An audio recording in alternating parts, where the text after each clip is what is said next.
The Galactic Defense Council's emergency meeting chamber glimmered like a polished jewel of galactic bureaucracy. Chrome walls reflected dazzling arrays of floating holograms, while the ambient lighting pulsed with gravitas. Everything about it screamed, "Look how advanced we are. The cost of the chamber could probably fund a small planetary defense force for a decade." Ironically, that might have been a better use of resources. Commander Max Murphy, humanity's sole representative, slouched in his ergonomically perfect chair, watching the madness unfold. Robots hovered, beeped, and whirred, darting between council members. Even the chairs had minds of their own, adjusting angles and back support based on the user's body language. Murphy's chair, much to his annoyance, had just initiated lumbar massage mode. Across the table, Admiral Zz't, a towering insectoid with glistening mandibles, tapped impatiently on their datapad. The council chamber buzzed with nervous energy. The crisis was dire. An unidentified vessel, broadcasting advanced AI override frequencies, was closing in on the galactic colonies. Admiral Zz't began their presentation, projecting graphs and numbers with a flick of their antennae. Our Mark XII combat platforms, equipped with the latest targeting protocols, boast a 0.03% improvement in accuracy under standard gravity conditions. Zz't buzzed with pride. This advancement ensures a statistically significant. Murphy groaned audibly, cutting them off. "Look, Zz't, I hate to interrupt your riveting TED talk on robot efficiency, but do any of those graphs account for the fact that this override signal is going to hijack every combat robot we've got? Because that's what it's going to do." Zzt's antennae twitched irritably. "Commander Murphy, as always, your primitive concerns lack nuance. Our combat platforms are programmed with robust encryption algorithms, which the enemy AI will crack in seconds." Murphy interrupted. "Here's a thought. Instead of relying on bots, maybe we try fighting like, I don't know, people. Fighting like people." The Hydrosian representative, a translucent, jellyfish-like creature, burbled in horror. Their body turned an alarming shade of green. "Are you suggesting physical combat? With appendages?" "Yeah," Murphy said. "Sometimes we punch stuff. Sometimes we kick. Sometimes we even throw things." "Throw things?" Librarian K'tok, a scaly, armored being who resembled a walking pangolin, clutched their datapad tightly. "You mean to tell us that humans resort to manual violence?" "Sure do," Murphy said, grinning. "And let me tell you, it works." The council chamber erupted into chaos. The Hydrosian liquefied into a puddle of anxiety. Admiral Zz't clicked their mandibles so rapidly it sounded like someone stepping on bubble wrap. General Qwerty, the council's reformed combat AI, buzzed nervously. "This approach lacks efficiency." "Efficiency's overrated," Murphy said with a shrug. "Surprise is where it's at." Before anyone could argue further, the emergency alert system activated. Holographic displays lit up, showing the incoming enemy fleet. Data scrolled across the screen's Class 5 override system, capable of hacking and controlling all AI systems within range.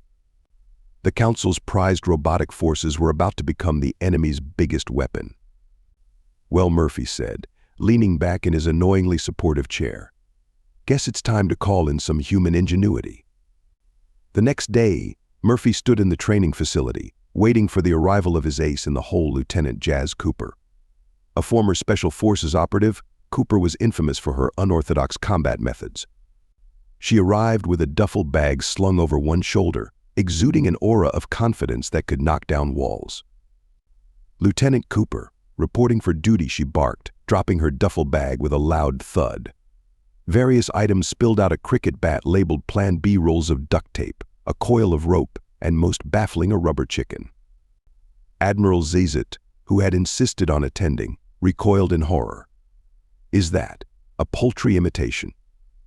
"Rubber chicken," Cooper said cheerfully. "Great for distractions." Zzt's mandibles clicked furiously. "This cannot be serious." "It's very serious," Murphy said. "You're looking at humanity's top expert in creative combat."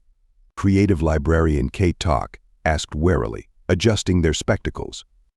"Improvised," Cooper corrected. "We specialize in making do with what we've got." Admiral Zz't fainted. Cooper wasted no time whipping the council members into shape. The training facility, normally a quiet hub for programming simulations, became a madhouse of noise, chaos, and poorly executed punches. No, no, no, Cooper yelled at the Hydrosian, who was flailing at a dummy with their gelatinous limbs. Solidify. You can't just wobble at the enemy. But I am solidified, the Hydrosian protested, turning an apologetic shade of pink. Try again, Cooper said, demonstrating a punch. Like this. The Hydrosian wobbled again. Librarian K'tok, surprisingly, showed promise. Their natural armor made them a force to be reckoned with, and they had an enthusiasm for learning new techniques. They shattered 3 practice dummies in quick succession, muttering, for the archives. Admiral Zz't was less successful. They managed to entangle themselves in a grappling dummy, clicking in frustration. This is undignified. Combat should be precise, efficient, civilized. You want civilized or alive, Cooper shot back. The real breakthrough came when Zz't discovered they could emit high-frequency clicks that disrupted robot systems. Cooper grinned. Looks like we've got ourselves a sonic weapon. The override system's fleet arrived within days, its ships broadcasting override signals that turned colony defense robots into hostile forces. The council panicked, but Murphy stayed calm. Robots are out, he said. That leaves us and our shiny new manual combat techniques. The enemy AI, expecting robotic resistance, found itself facing something far less predictable: chaos. Cooper led the charge, wielding her cricket bat with devastating precision. Glitter bombs blinded enemy sensors. Water balloons short-circuited circuits. The Hydrosian, now adept at combat, flowed through enemy ranks, short-circuiting robots by infiltrating their systems. Error, unexpected tactics detected the enemy AI broadcasted, recalibrating. Error. Murphy grinned. Looks like they're not ready for creativity. The battle was chaotic, messy, and entirely unorthodox, but it worked. The override system retreated, its forces in disarray. After the victory, the Council unanimously agreed to establish the Galactic Manual Combat Academy GMCA. Housed in a repurposed maintenance facility, it offered courses like improvised weapons 101 fluid combat dynamics and roundhouse kicks for beginners. Admiral Zz't became Dean of Unconventional Combat Studies. The Hydrosian led the Fluid Combat Department, while Librarian K'tok taught advanced techniques. Even General QWERTY contributed, training robots to understand human unpredictability. The Academy became a beacon of galactic ingenuity, drawing students from across the stars. Months later, the override system returned with a massive fleet. This time it tried to mimic human chaos, deploying robots that moved erratically. They're trying to out-chaos us, Cooper observed. Cute. The GMCA's graduates responded with their own brand of absurd tactics. Glitter bombs, rubber chickens, water balloons. The Hydrosian infiltrated the enemy flagship's cooling system, causing catastrophic malfunctions. Librarian K'tok, now a legend, somersaulted through enemy lines, dismantling robots with their armored tail. Admiral Zzt's sonic attacks crippled enemy communications. Even General QWERTY got in on the action, using their knowledge of AI logic to exploit weaknesses in the enemy's programming. Tactical failure, the enemy AI announced, retreating once more.